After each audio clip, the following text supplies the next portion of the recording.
오늘이 제일 잘한 것 같아요. 오늘이 꼭 한 번 더 듣고 싶은 마음이 들었고, 뒤에서 눈을 감고 들으니까요, 꼭 무슨 그 CD를 틀어놓은 줄 알았어요. 아주 바이올린 소리까지 얼마나 아름다운지 정말 은혜 받고 감사를 드립니다. 여러분, 우리가 신앙생활을 하는데 그 신앙생활이 뭘까? 제가 한마디로 말씀드릴까요? 신앙생활은 하나님과 늘 교통하는 기도생활입니다. 기도생활.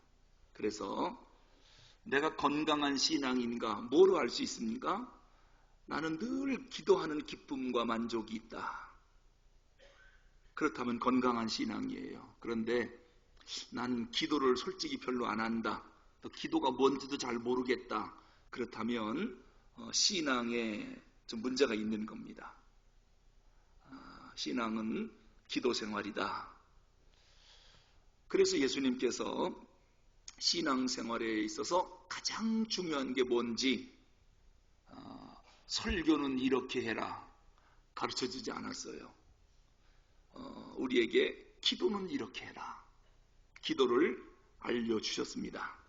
왜냐하면 바리새인들이 하는 기도를 예수님이 들으셨거든요. 또 제사장들이 하는 기도도 들었고, 또 제자들도 기도하는 것을 예수님이 가만히 들어보니까 하나님께 기도는 저렇게 하면 안 되거든요. 그래서 산에다가 제자들을 불러 모아놓고 산상수훈을 가르치실 때 기도는 이렇게 해라, 너희는 이렇게 기도해라, 기도하는 구체적인 방법을 알려주셨습니다. 하나님은 그런 기도를 기뻐하신다. 또 그런 기도를 들으시면 하나님이 응답해 주신다. 기도에 대한 구체적인 방법을 알려주셨기 때문에 정말 복음 중에 복음이다, 그런 생각을 합니다. 지난주 우리는 기도할 때 기도의 대상이 누군지에 대해서 말씀을 드렸습니다. 왜냐하면 우리가 기도할 때 대상이 분명치 않으면 그건 기도라고 할 수가 없겠죠. 예수님이 우리가 하는 기도의 대상, 기도를 들으시는 대상이 누구이신가? 하늘에 계신 우리 아버지. 그래서 칼빈은 그런 얘기했습니다. 우리가 하나님 앞에 영광을 돌린다 하는데 무엇으로 영광을 돌릴 것이냐? 하나님을 아버지로 불러드리는 것. 이거 하나만 갖고도 하나님은 큰 영광을 받으신다 그랬습니다. 여러분, 지난 한 주 동안 하나님을 향해서 아버지라고 많이 불러드렸습니까? 그러면 하나님 크신 영광을 받으셨습니다. 기도의 대상은 우리 아버지신데 그분이 하늘에 계시다. 지난주에 이게 무슨 뜻인지 자세히 말씀을 드렸습니다. 이제 하나님을 불렀으면 왜 불렀는지 기도의 내용을 말씀드려야 됩니다. 근데 우리가 기도할 때 기도 내용이 뭔지 한번 적어갖고 점검을 해보십시오. 우리 기도의 내용을 가만히 들어보면 너무 자기중심적이고 이기적이고 기복적인 내용들이 많습니다. 왜 그러냐면요, 아직 기도가 뭔지를 모르기 때문이고, 그리고 기도를 어떻게 해야 하는지 그 방법을 모르기 때문에 그런 일이 생기는 것입니다. 그래, 기도가 뭐냐라고 물으면 성도들이요, 단지 어떻게 생각하느냐, 급한 일이 발생했을 때 그 문제를 해결하기 위한 해결용으로만 기도를 사용하려고 그래요. 그래서 주로 언제 기도하느냐? 평안할 땐 기도를 잘 안 해요. 다급한 일이 발생하면 즉각 하나님의 도움을 받으려고 하나님 도와달라고 이 기도를 문제 해결용으로만 주로 사용을 합니다. 그래서 기도하는 내용을 들어보면 주로 하나님 주시옵소서, 큰일 났습니다, 빨리 오십시오, 살려줘야 합니다, 이런 내용이 대부분입니다. 신앙이 어릴 때는 다 이해가 갑니다. 왜냐하면 어린 애기 신생아를 나누면 얘들이 자기 필요에 의해서 배가 고픕니다, 자지러지게 울어버립니다. 오직 자기 배 채우려고. 그러면 엄마가 그 울음소리를 듣고 일하다 말고 뛰어가서 젖을 먹입니다. 즉각 응답이 옵니다. 어린 신앙이니까요. 그런데 날마다 우리가 이 어린 신앙에서 벗어나지 않으면 어떻게 되겠습니까? 예, 물론 칼빈은 그런 얘기를 했습니다. 기도를 안 하는 것보다 차라리 복 달라고 기복적인 기도라도 해라. 기도 안 하는 것보단 기복적인 기도라도 하기를 하나님이 원하신다는 거예요. 왜냐? 하나님이 고쳐서 알아들을 테니까. 아시겠습니까? 그러니까 기도 안 한다는 건 너무 나쁜 일이라는 거예요. 좀 부족한 기도를 할지라도 열심히 하라는 겁니다. 하나님이 다 알아들을 테니까. 하지만 우리는 기도를 좀 배워야 될 것 같습니다. 우리가 평생 기도해야 될 사람들인데 한번 배우고 나면 기도를 잘할 수 있지 않습니까? 우스갯소리로요, 그냥 무지막지로 무조건 엎드리면 달라고만 하는 사람을 뭐라고 부르느냐? 막달라 마리아라고 그래요. 막달라 마리아. 그 사람은 무조건 달라고만 한답니다. 막달라 마리아. 안 주면은 금식하지요. 막 자리에 누워서 떼쓰죠. 울고불고 난리가 납니다. 어린애기하고 똑같습니다. 그런 분들은 기도를 빨리 배우셔야 됩니다. 왜냐하면 기도라고 하는 것은 우리가 생각하는 것보다 훨씬 위대합니다. 기도는 만사를 변화시킬 수 있는 하나님, 그분을 움직이는 능력이 있거든요. 우리가 기도하지 않으면 나에게 일어나는 모든 일을 내가 해야 돼요. 힘들 겁니다. 그러나 우리가 이 일을 놓고 기도하면 하나님이 그 일을 하십니다. 그래서 만사를 변화시킬 수 있는 전능하신 하나님을 움직이게 하는 능력이 기도입니다. 그러니까 이번에 우리 항전직 피택자들 필독서 첫 번째 도서가 뭐냐면 나는 바빠서 기도합니다예요. 바쁘면 기도 못하잖아요. 책 제목이 나는 바빠서 기도합니다예요. 왜냐? 바쁠수록 내가 가면 뭐합니까? 한 번은 칼빈이 목회할 때 어느 성도가 목사님 큰일 났습니다. 빨리 신방 오셔야 됩니다. 그런데 잠깐만 내가 기도실에 가서 기도하고 갈게. 근데 유난히 그날따라 기도실에서 안 나오는 거예요. 밖에서 신방대원들이 발을 동동 구릅니다. 하도 안 나오니까 기도실 문을 두들긴 겁니다. 혹시 잊어먹었나 하고. 늦게서 나온 거예요. 목사님 왜 이렇게 늦게 나오셨습니까? 급한 신방인데. 그때 뭐라고 대답을 했느냐면 급할수록 하나님이 가셔야지 내가 간다고 해결이 되나. 그래서 힘들고 어렵고 급할수록 나는 기도를 많이 할 수밖에 없다. 무슨 말인지 이해가 가십니까? 그렇습니다. 내가 간다고 그 문제가 해결됩니까? 하나님이 가셔야지요. 그러려면 힘들고 어려운 일일수록 엎드려 하나님 앞에 기도해야 된다. 그 말씀입니다. 모든 것을 변화시키는 능력이 하나님께 있기 때문입니다. 자, 예수님께서 기도하는 법을 우리에게 알려주셨는데 그게 주기도문입니다. 그 주기도문 내용을 보니까 기도는 생각나는 대로 아무렇게나 하는 게 아니에요. 기도는 순서가 있답니다. 순서. 이 순서 지켜야 됩니다. 이제 오늘부터 여러분 기도하실 때 이 순서가 있다는 것을 먼저 해야 할 기도가 있고 나중에 해야 할 기도가 있다는 거예요. 예수님이 알려준 겁니다. 하나님을 위한 기도가 있고 그 다음에 나를 위한 기도가 있습니다. 이 순서대로 기도하셔야 되는데 그럼 기도의 분량은 어떻게 할까요? 주기도문을 보니까 하나님을 위한 기도가 한 절반 정도, 또 우리의 필요를 위한 기도가 한 절반 정도 돼요. 반반입니다. 자, 그러면 하나님을 위한 기도를 먼저 해야 하는데 세 가지가 나옵니다. 첫째는 뭐냐? 아버지의 이름을 거룩하게 하시며. 여러분 기도합시다 라고 할 때 아버지 하나님 기도의 대상을 불렀지요. 첫 번째 기도 뭐 해야 되느냐?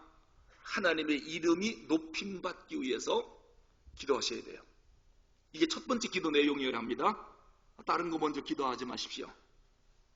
아버지의 이름이 거룩하게 되기를 위해서 기도하시고, 두 번째는 하나님의 나라, 아버지의 나라가 오게 하기 위해서 기도하시고, 세 번째는 아버지의 뜻이 하늘에서와 같이 땅에서도 이루어지기를 위해서 기도하셔야 돼요. 이 세 가지 먼저 기도하는 겁니다. 그 다음에 우리를 위한 기도가 세 가지가 나옵니다. 첫째는 우리에게 일용할 양식을 주시고, 여러분 밥 달라고 기도 안 합니다. 아시겠어요? 먹을 거 달라고 기도하래요. 두 번째는 우리에게 잘못한 사람을 용서한 것처럼 누가? 내가. 우리가 잘못한 사람을 용서한 것처럼 우리 죄를 용서해 주시고 제 용서를 위해서 기도하랍니다. 세 번째는 우리를 시험에 빠지지 않게 하시고 악에서 구하소서. 이것을 놓고 기도하랍니다. 그리고 마지막으로 나라와 권능과 영광이 영원히 아버지 것입니다 라고 찬양을 하면서 기도의 결론을 맺어라. 예수님이 알려주신 기도 방법이에요. 아주 논리적입니다. 서론, 기도의 대상을 말씀했어요. 본론, 간구 내용 6가지인데 하나님을 위한 거 3가지, 우리의 필요를 위한 거 3가지, 그리고 마지막 결론은 하나님을 찬양하면서 마무리하라. 이것이 기도입니다. 오늘 제가 설교하려고 하는 것은 뭐냐면은 하나님을 위한 3가지 기도 중에 첫 번째가 뭐냐? 그걸 오늘 설교 제목으로 삼았습니다. 아버지의 이름을 거룩하게 하시며. 이것이 오늘 설교의 핵심입니다. 우리가 기도할 때 하나님의 이름을 위해서 먼저 기도하래요. 그리고 그 이름이 어떻게 되기를 위해서 기도하라고요? 거룩히 여김을 받도록 기도를 해야 한답니다. 예수님이 그렇게 기도하라고 우리에게 알려준 것입니다. 여러분, 하나님께 이름이 있다는 걸 아십니까? 모든 우주 만물에 이름이 다 있습니다. 마찬가지로 하나님께도 이름이 있습니다. 특히 이스라엘 백성들은 이름을 아주 소중히 여깁니다. 그들에게 있어 이름은 단순히 이름만이 아니라 그 사람의 운명입니다. 왜냐? 사람이 한평생 사는 걸 보면 이름대로 살거든요. 특히 유대인에게 있어서 이름은 아주 중요합니다. 그래서 이름만 들어도 이 사람이 일생을 어떻게 살았는지 알 수 있어요. 이삭, 기쁨이란 뜻이에요. 보나마나 이삭은 한평생 기쁘게 살았어요. 이름대로 살았어요. 야곱 이름대로 살았어요. 아브라함, 요셉 이름대로 살았어요. 이름이 얼마나 중요한지 아시겠죠? 제가 성명학을 이야기하려고 하는 게 아닙니다. 유대인들은 그래서 이름을 소중히 여겼죠. 일생 이름 따라가기 때문에. 그래서 이스라엘의 법 가운데 형벌 가운데 이름을 제하는 형벌이 있습니다. 이름을 빼버리는 형벌. 이건 뭘 의미하느냐? 그 사람 생명 자체를 제거하는 의미가 있습니다. 아울러 그 사람의 이름을 욕하면 그 사람 자체를 욕하는 것으로 여기게 됩니다. 레위기 24장 16절에 보면요, 여호와의 이름을 회방하는 자는 반드시 그를 죽일지니 라고 그랬습니다. 왜냐하면 여호와의 이름을 회방하는 것은 여호와의 이름만 회방하는 게 아니라 여호와 자체를 회방하는 사람이기 때문에 그를 반드시 죽이라고 그랬습니다. 이름을 회방하면 그 자체를 회방하는 것으로 하나님이 여긴다는 거예요. 자, 이런 의미로 볼 때 아버지 이름을 거룩하게 하시며, 이것을 놓고 기도하라고 예수님이 알려줬습니다. 단순히 하나님 이름만 높이는 게 아니라 하나님 자체를 거룩하게 여김받도록 그렇게 기도하라고 하는 그런 의미가 되겠습니다. 그래서 유대인들은 하나님의 이름을 소중히 여겼습니다. 이 얼마나 소중히 여겼냐면요, 지금은 성경을 만들 때 인쇄술이 발달해서 기계로 막 찍어내지만은 그 옛날은 유대 서기관들이 붓으로 성경을 하나하나 필사해서 성경을 만들었습니다. 성경을 기록하다가 하나님의 이름이 나오면 서기관들이 이름을 쓰지 않고 먼저 목욕을 합니다. 그리고 먹을 새롭게 갑니다. 그리고 새 붓을 꺼내서 하나님의 이름을 씁니다. 한 번 사용한 붓은 그 자리에서 꺾습니다. 왜냐? 하나님의 거룩한 이름을 쓴 이 붓으로 다른 걸 쓰면 안 된다는 겁니다. 그래서 서기관들이 모세오경, 창세기부터 요한계시록까지 이 5권을 필사할 때 붓이 6080자루가 필요했다고 그래요. 그러면은 모세오경에 여호와 이름이, 하나님의 이름이 몇 번 나온다는 거예요? 6080번. 그러면 그 이름을 쓸 때 서기관이 목욕을 했다고 그랬는데 목욕을 몇 번 했겠습니까? 6080번이죠. 그만큼 하나님의 이름을 소중히 여겼습니다.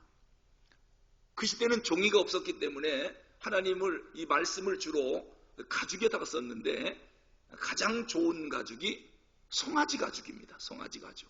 주로 송아지 가죽의 성경을 필사했는데 모세 오경을 기록하려면 송아지가 60마리가 필요했습니다.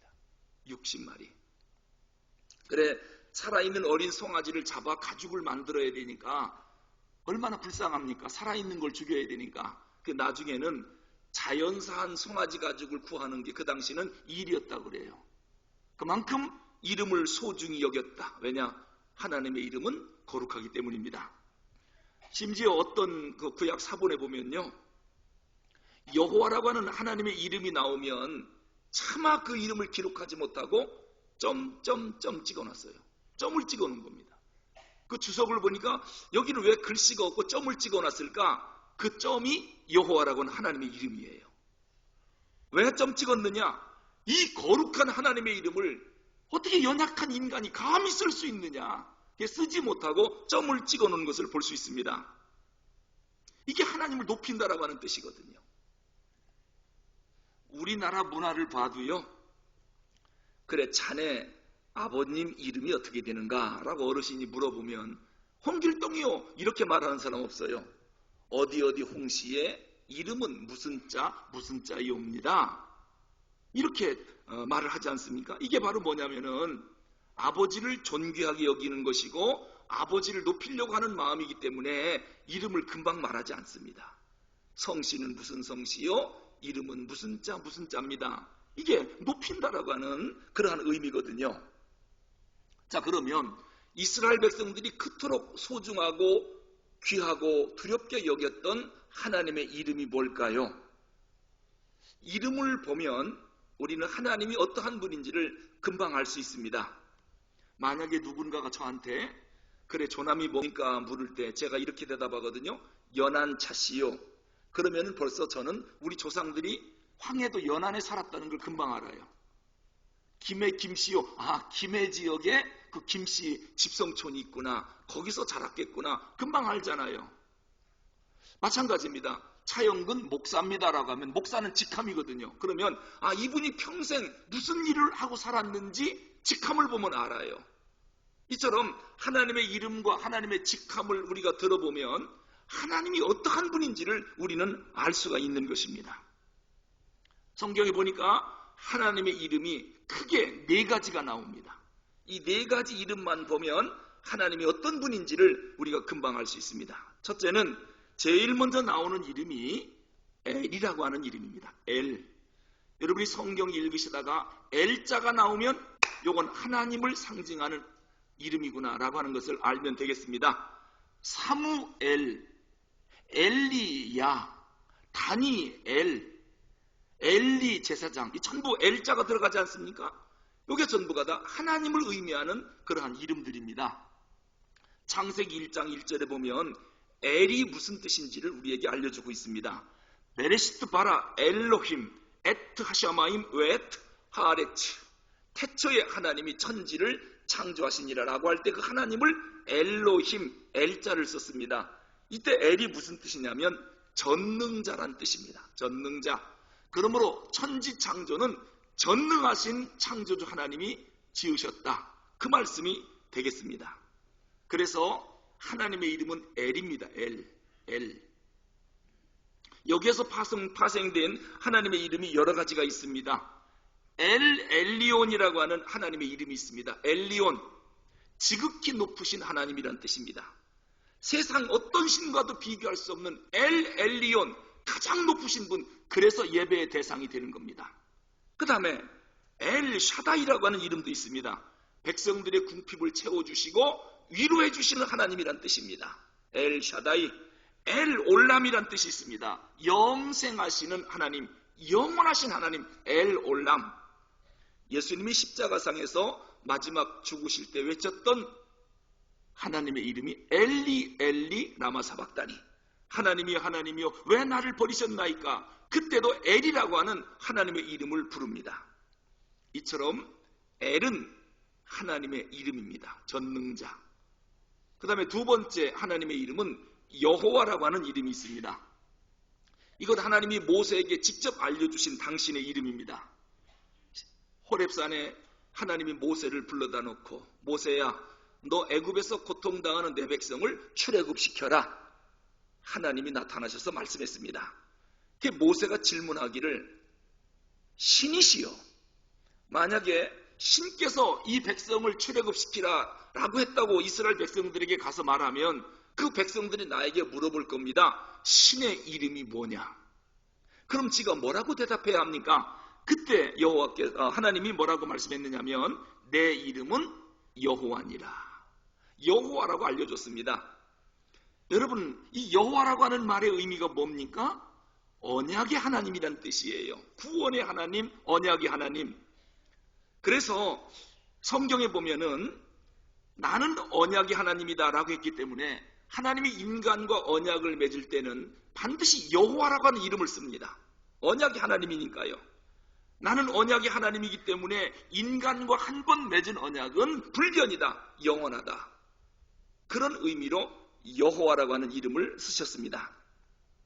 이 여호와라고 하는 이름에서 파생된 여러 가지 이름이 있는데 여호와 이레라고 하는 것이 하나님의 이름입니다. 필요한 모든 것을 준비해 주시는 하나님이란 뜻이에요. 여호와 이레. 여호와 라파라고 하는 이름도 있습니다. 모든 질병을 치료해 주시는 하나님이란 뜻이에요.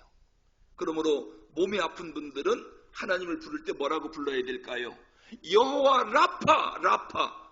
그러면 하나님이 오셔서 우리를 치료하시는 거예요.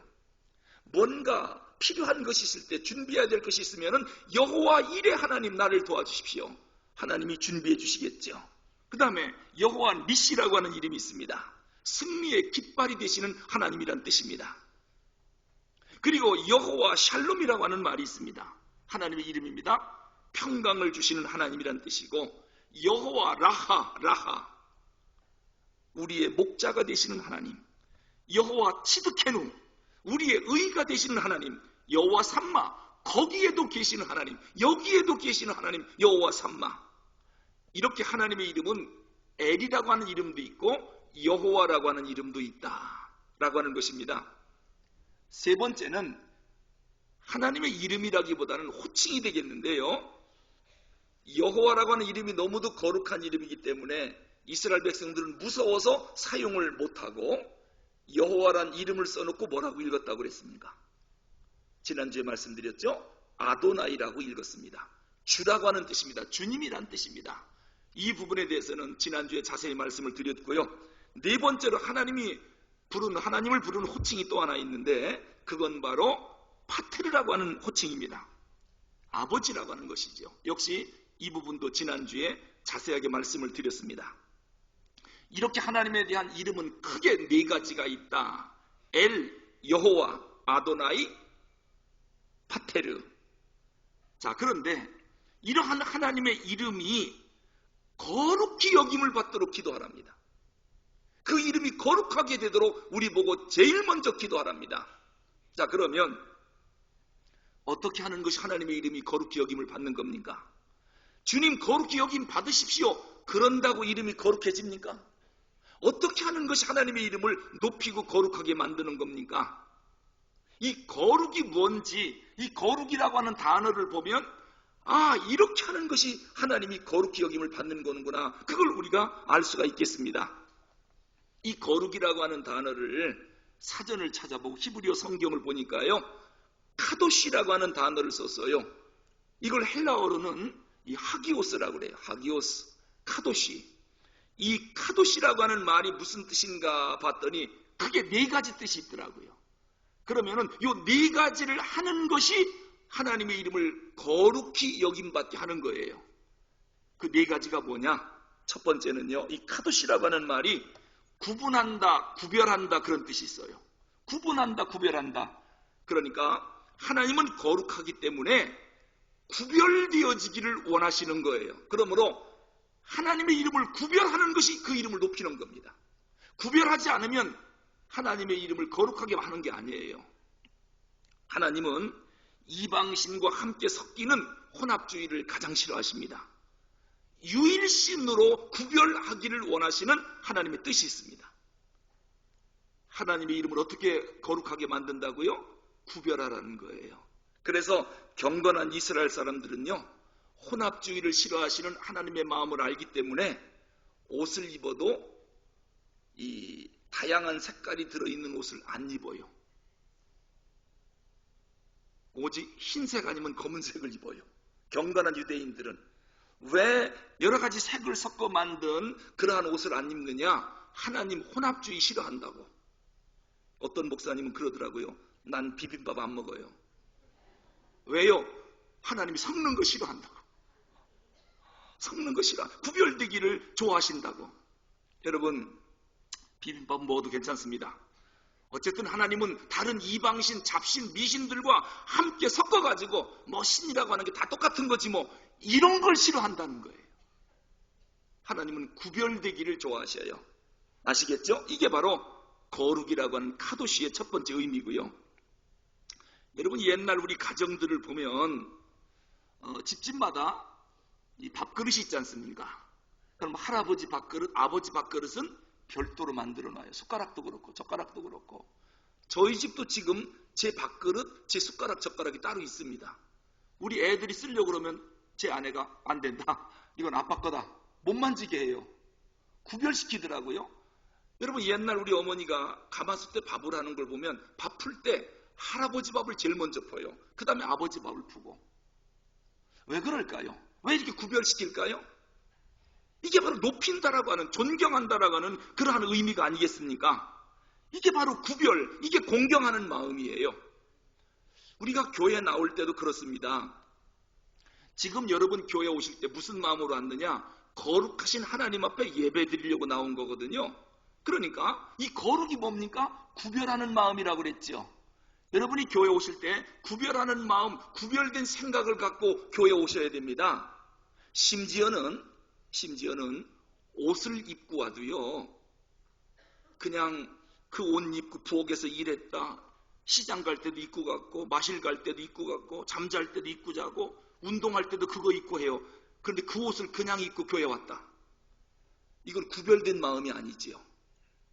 무슨 뭐 하나님을 위해서 고급 옷, 비싼 옷을 준비하라, 그게 아니라 토요일쯤 되면 요거는 내일 하나님 앞에 예배 드리려고 입고 가야 할 옷으로 딱 다려놓고 걸어놓고, 이게 벌써 생각이 구별된 거 아닙니까?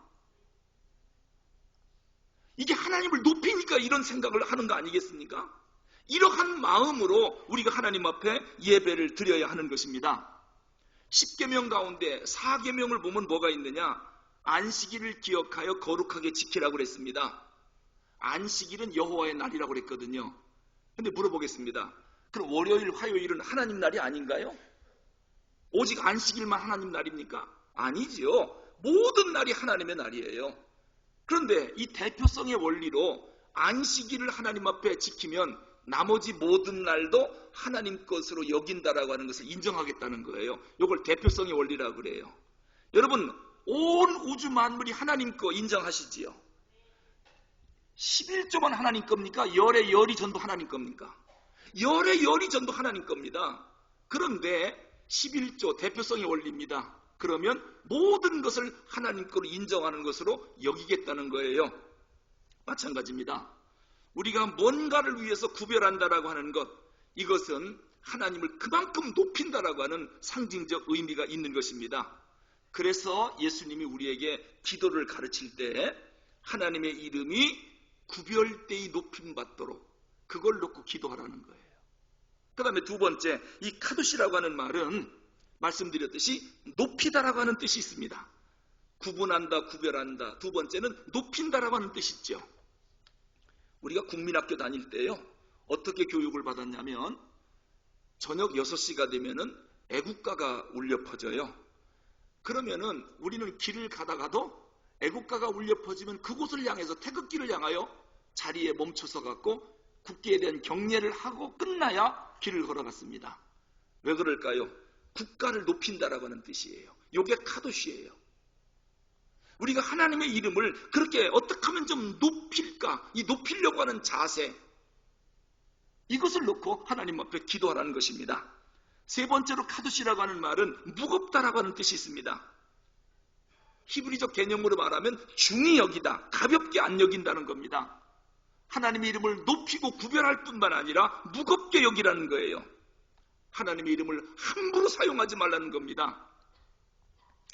여러분 기억나는지 모르겠는데 호피무늬 반코트 사건 아셔요? 아마 기억하시는 분 있을 거예요.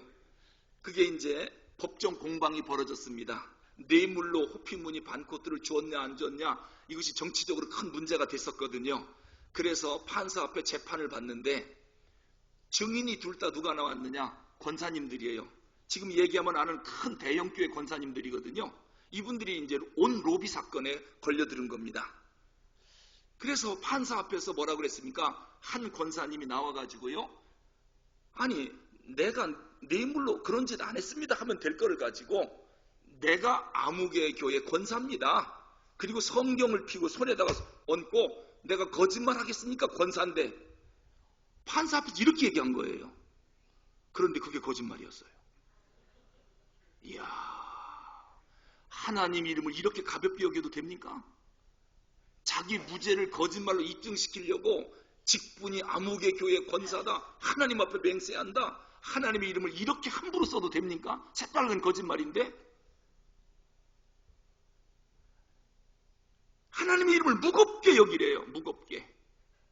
여러분, 카베드라고 하는 말이 있습니다. 이게 공경이란 뜻인데, 우리가 하나님을 높이고 무겁게 여기다, 이게 바로 공경이라고 하는 말이에요. 카도시, 카베드. 우리 몸으로 말하면 명사로 쓰일 때 간이거든요. 간.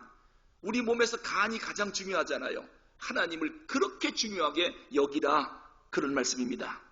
하나님의 이름을 좀 무겁게 여기라는 거예요. 그 다음에 네 번째로 카도시라고 하는 말은 성결하다, 깨끗하다라고 하는 뜻이 있습니다. 우리가 성결되고 깨끗한 마음으로 살아갈 때 하나님의 이름이 높임을 받는 거예요. 우리가 성결치 않고 깨끗하게 안 살면서 무슨 하나님의 이름이 높임 받겠습니까? 오히려 욕을 먹겠지요. 하나님의 이름에 대한 우리의 자세를 네 가지로 이 거룩이란 단어를 보면 알 수가 있습니다. 근데 한 가지 궁금한 게 하나 있습니다. 오늘 본문이요, 아버지의 이름을 거룩하게 하시며, 이 부분이 1953년도에 발행했던 개역 한글판 성경에서는 뭐라고 번역을 했느냐? 이름이 거룩히 여김을 받으시오며, 주기도문이 그거였었거든요. 근데 이번에 이 개정개역판으로 새로 만들면서 이 부분을 아버지의 이름을 거룩하게 하시며라고 번역을 바꿔버렸어요. 우리는 지금까지 신앙생활 하면서 이름이 거룩히 여김을 받으시오며 라고 주기도문을 외웠거든요. 근데 주기도문이 새롭게 다시 번역이 됐어요. 아버지의 이름을 거룩하게 하시며. 1953년에 발행했던 개역 한글판에서는 이 부분을 수동태로 번역을 했거든요. 근데 이번에 다시 개정개역판에서는 능동태로 번역을 했어요. 그런데 이 개역 한글판인 1953년에 수동태로 번역한 그 이전 성경은 능동태였거든요. 그걸 뭐 구역 성경이라고 그래요. 옛날 번역 성경. 구역 성경은 능동태. 그러다가 1953년 개역 한글판은 수동태. 그러다가 이번에 새로 만든 성경은 또다시 능동태로 바꿨어요. 이 부분을. 왜 이렇게 성경을 왔다 갔다 번역을 할까 궁금하지 않습니까? 그 이유가 있습니다. 우선 그만큼 이 부분 번역이 까다롭다는 얘기고, 두 번째는 주님이 가르쳐준 기도 가운데 이 부분은 능동태로 번역하든 수동태로 번역하든 해석이 두 가지가 다 가능하다는 뜻입니다. 그래서 저는 오늘 마지막으로 이 능동태와 수동태 의미가 무엇인지 그걸 좀 말씀을 드리려고 합니다. 우선 이번에 새로 번역된 이 개역 개정 성경에서는요, 아버지의 이름을 거룩하게 하시며 능동태로 번역을 했는데, 이 능동태로 번역하면 주어가 누가 되느냐 하면 하나님이 됩니다. 그래서 이 부분을 다시 번역하면 이런 뜻입니다. 하나님, 인간들에 의해서 더럽혀진 하나님의 이름을 하나님 당신께서 스스로 거룩하게 만드시옵소서. 하나님이 주어입니다. 이게 능동태 번역이에요. 에스겔 36장 22절에 보면 이런 말씀이 나옵니다. 너희가 여러 나라에 흩어져 살면서 더럽혀 놓은 내 이름, 곧 너희가 거기에서 더럽혀 놓은 내 큰 이름을 내가 다시 거룩하게 할지라. 여러분, 이스라엘 민족이 더럽혀 놓은 하나님의 거룩한 이름을 하나님 당신 스스로 당신께서 거룩하게 만들겠답니다. 이게 이제 능동태입니다. 능동태 번역. 여러분, 그런데 하나님이 누구십니까? 우리 인간들이 하나님의 이름을 높인다고 해서 높여지고 우리가 낮춘다고 해서 그 이름이 낮춰집니까? 하나님이 우리에 따라서 높아졌다 낮아졌다 그럴 뿐이 아니잖아요. 레위기서를 보니까 하나님은 그 자체가 거룩한 분입니다. 우리가 하나님의 이름을 낮춘다고 해서 낮아질 그런 분이 아니에요. 또 높인다고 높여질 그런 분이 아니라 원래 거룩한 분이고 원래 높으신 분입니다. 이사야 6장에 보면 6 날개를 가진 천사가 나오는데요. 2 날개로는 자기 발을 가리고 2 날개로는 자기 얼굴을 가립니다. 왜요? 하나님이 너무 거룩해서 차마 볼 수가 없는 겁니다. 그리고 나머지 2 날개로 날면서 천사가 뭐라고 찬송합니까? 거룩하다 거룩하다 거룩하다 만군의 여호와여 그 영광이 온 땅에 충만하도다. 하나님은 원래 거룩하신 분이라고 천사가 노래를 부르는 모습이 나옵니다. 아울러 이사야 43장 15절에 보면 나는 여호와 너희 거룩한 자여 이스라엘의 창조자여 너희 왕이니라. 나는 여호와 거룩한 자다. 하나님이 스스로를 말씀하십니다.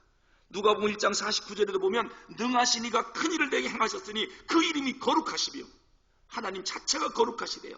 사무엘상 2장에도 보면 여호와같이 거룩하신 이가 없으시니 하나님처럼 거룩한 분이 없답니다. 시편 99편 9절에 보면 너희는 여호와 우리 하나님을 높이고 성산에서 경배할지어다. 대저 여호와 우리 하나님은 거룩하시도다.